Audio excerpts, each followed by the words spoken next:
I was asked if I could put some of the information that we have been talking about the NSA spying scandal and about Edward Snowden and about the lawsuits that are going on into some sort of a context. And so I was thinking about this, and I was thinking about the problem, and I was thinking, I know the folks who put together the flyer for this program basically were sort of posing the question, is this really just like Facebook collecting like all of your information? And I was thinking about how we have come to think about this problem of privacy, I think especially activists. And the funny thing is, I sort of ended up with this quote by Che Guevara, the Latin American revolutionary, who said, "If you tremble with indignation at every injustice, then you are a comrade of mine." And, you know, I was thinking that I think all of us, everybody in this room, understands this on a very personal level, what Che meant. After all, what is it that makes us activists, unless it's a sense of urgency, provoked by a feeling that something is very wrong and needs to be righted? And who has not trembled with indignation at injustice, whether it touches ourselves or our families, our communities, the nation we live in, or the world? But here's the problem. Trembling with indignation is tiring business. It has a tendency to wear you out, especially when you're feeling outraged at injustice that's either ignored or trivialized or simply lied about in the media every day. So over weeks or months or years, it's difficult not to allow that sense of indignation to harden into cynicism.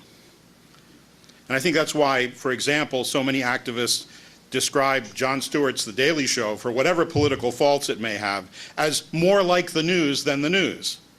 Because its take on the day's events are laced with this kind of dark humor and sarcasm that sometimes feels like a little bit of an antidote to the feeling of being helplessly outraged and angry, that the feeling that you get every day from watching, say, CNN lie to you outright about something. Now, on June 5th, it was revealed that the National Security Administration had been obtaining these incredibly broad warrants from the Federal Foreign Intelligence Surveillance Court. These warrants give the NSA license to collect data relating to millions of electronic mail, telephone, and other electronic communications from all of the, seemingly from all of the major communications companies, not just Verizon. And initially, we understood that what was being collected was merely, and I put merely in quotes here, merely metadata, what one might describe as the who, where, when, and how of a telephone call or an email, without the content of the communication. But more recent revelations seem to indicate that sometimes the what, the content of the communication, is also being inspected and possibly preserved. Now, I think if we take a look across the spectrum of the responses that we have heard to these revelations, from political activists, civil libertarians, people who are concerned about government spying and government intrusion into our personal lives, we're seeing two very dangerous responses to these revelations. First, there are the folks who, as I said, are feeling a little worn out and maybe a little bit defeated. They don't like the idea of government spying, but they have become cynical about it. And one of the ways this is being expressed is by the sentiment that this news about the NSA spying on millions of Americans, collecting our email, collecting our telephone conversations, maybe collecting not only the where and the when and the how, but also the what of those communications, you know, that this is not a really big deal, right? Because after all, everybody knows the government spies on us. Everyone knows, or ought to know by now, and certainly if you're sitting in this room, you ought to know by now, that electronic communications aren't really private. They're nowhere near as private as we like to think. Sandy was talking about the concept of privacy as a reasonable expectation. And to a large extent, one thing that the courts have very consistently held in recent years is that one cannot have a reasonable expectation of privacy in a cell phone conversation or in an email transaction, because these are mediums that really are generally not secure. So, first of all, there is this sense of, okay, they've been doing this for years. What's the big deal now? Why should we care about this?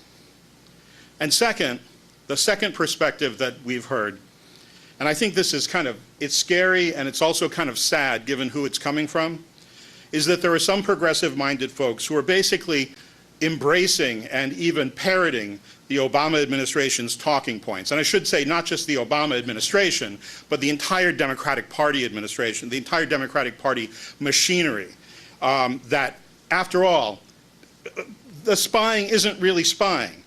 Or maybe it is spying, but it's not really illegal. Or maybe it's really illegal, but it's not that bad. Or maybe it's bad, but it won't really have that much of an effect on anyone. And this is the really scary part. If you've heard this said, you've heard this said by maybe friends of yours, people who you consider allies in the struggle. Maybe it's not that bad, because after all, what do you have to worry about if you haven't done something wrong? What's the big deal? Well, what is the big deal exactly? Now, does it really only boil down to this? That the United States government is in the process of building, in fact, they're about to open, the world's largest data storage center in Bluffdale, Utah. People know about this, right?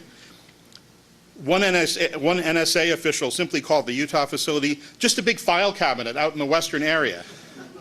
And if you take a look at the government documents that relate to the building of this facility, they make a big point of saying, this facility is not engaged in spying. Well, sure. That's like saying that, you know, if you wiretapped someone and you kept recordings on a flash drive, that flash drive wasn't spying. It's just a data storage unit. That's all it is. And that's what this facility in Utah is. So technically speaking, yeah, it's not spying. It's collecting the fruits of spying. It's collecting the fruits of spying on a scale that nobody has even been able to imagine prior to this.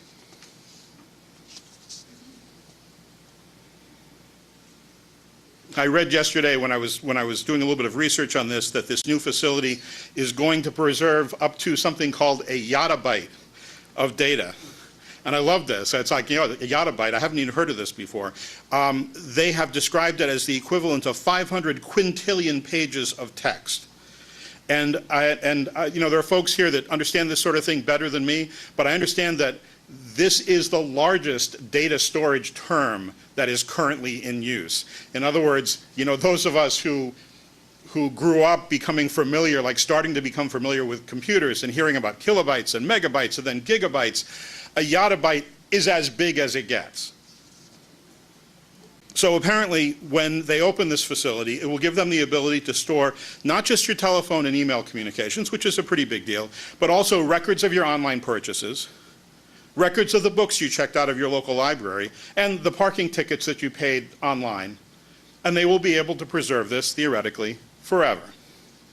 So sure, it's a massive invasion of our personal privacy. It's more extensive than anything any of us have imagined this side of a science fiction movie before now. But how is it different? And I think maybe this goes to a question that was posed earlier. How is it different from Google collecting information about the websites that I visit?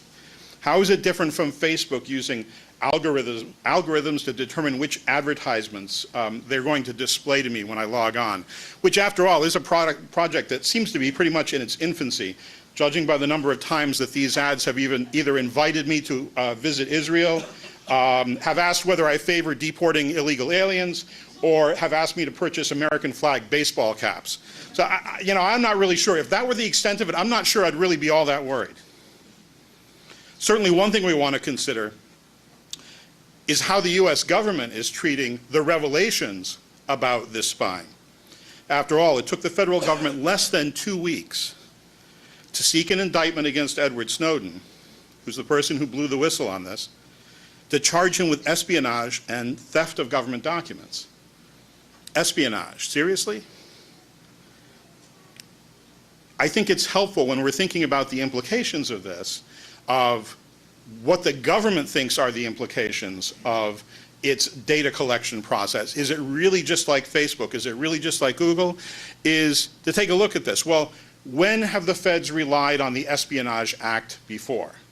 Now, this law, first of all, part of the answer is simply in the formal name of the law. It's the Espionage Act of 1917. And it was passed right around the time that the US entered World War I. And it was passed, first of all, in order to enable the federal government to prosecute members of the Radical Labor Union, the Industrial Workers of the World, and the Socialist Party of America. It was the law that a year later amended under the name of the Sedition Act that sent Eugene Victor Debs, probably one of the most prominent socialist leaders of his time, to jail for a sentence of 10 years for giving a speech, the famous Canton speech, in which he advocated resistance to the draft, or to recruiting for the military. Obstructing recruiting was actually the formal charge, but it was a felony charge under the Sedition Act, which was, as I said, was an amendment to the Espionage Act, and resulted in a 10-year sentence, which ended up, as a lot of folks know, was commuted after 5 years. So 1918, 1919, the Espionage Act is being used again in the so-called Palmer raids to send thousands of political activists, left-wing political activists and labor union leaders who were not US citizens, to have them deported from the United States and sent to the Soviet Union. That included the prominent anarchist Emma Goldman. Fast forward to the 1950s, Julius and Ethel Rosenberg were charged under the Espionage Act of 1917. And in fact, this month marks the 60th year anniversary since their execution. 1971, Daniel Ellsberg and Anthony Russo were charged with felonies under the Espionage Act for publishing the Pentagon Papers that blew the whistle on the government's lies to the American people about the Vietnam War. Some folks may remember that in the 1990s, the United States government used the Espionage Act to bring charges against a scientist at the Los Alamos National Laboratory named Dr. Wen-Ho Lee. And Dr. Lee was supposed to have disclosed government documents, classified government documents, to the Chinese government. The case against Dr. Lee was accompanied by an overtly racist anti-China campaign in the popular media, and it was so incredibly flimsy. This case that was brought under the Espionage Act was so incredibly flimsy that after he actually won a lawsuit, a civil lawsuit, against the government for $1 million for damages, the judge who initially took the plea deal against him under the Espionage Act apologized to him for having believed the patent lies that the government had told about him. And of course, the most recent addition to the pantheon of people who have been charged under the Espionage Act is Bradley Manning, who's accused of providing military documents to WikiLeaks, allegedly for the purpose of harming the United States government. So Edward Snowden, you might say, is in good company, but the company that he keeps strongly suggests that the government doesn't view his whistleblowing as only about an invasion of our privacy, that there's something that's more important going on here.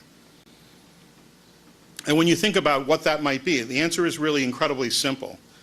It's a truism that we have used since the development of the first atomic bomb, that there is no weapon that can be built that won't also be used.